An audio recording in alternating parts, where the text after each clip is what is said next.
পড়াশোনাটা ছাড়া একটা জাতি কখনো সামনে এগোতে পারে না। আর যুগের সাথে তাল মিলিয়ে আমাদের শিক্ষার কারিকুলামগুলিও সেভাবে গ্রহণ করতে হবে। কারণ প্রতিনিয়ত কিন্তু এটা বিশ্বটা পরিবর্তনশীল বিশ্বে প্রতিনিয়ত পরিবর্তন হচ্ছে। কাজেই সেই সাথে তাল মিলিয়ে যুগের প্রয়োজন অনুযায়ী কোন কী সাবজেক্ট কীভাবে পড়তে হবে সেগুলি সম্পর্কে আমাদের একটা সম্যক ধারণা থাকা একান্তভাবে প্রয়োজন। কাজে সবসময় আমাদেরকে ওই ধরনের একটা চিন্তাভাবনা নিয়ে থাকতে হবে যে আমরা যুগের সঙ্গে তাল মিলে আমাদের শিক্ষার কারিকুলামকে গ্রহণ করা, পরিবর্তন করা এবং সেই সাথে দেশকে এগিয়ে নিয়ে যাওয়া।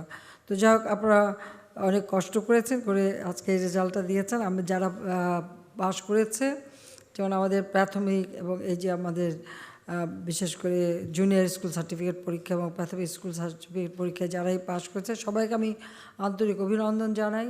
শিক্ষক, অভিভাবক সকলকে আমি অভিনন্দন জানাই।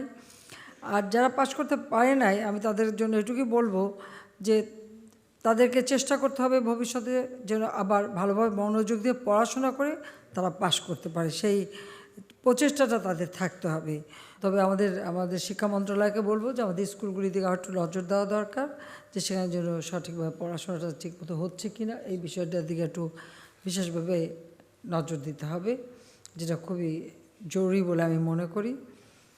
আর অর্থাৎ আমাদের শিক্ষকদের প্রশিক্ষণ এটা আমরা করছি, কিন্তু এটা এর উপর আরও বেশি জোর দেওয়া প্রয়োজন বলে আমি বিশ্বাস করি।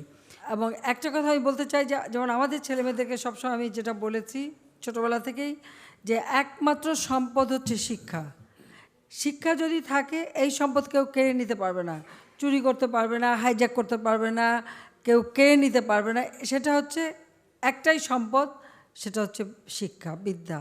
কাজে শিক্ষা গ্রহণ করতে হবে এবং সেটাই জীবনকে চলার পথ করে দেবে।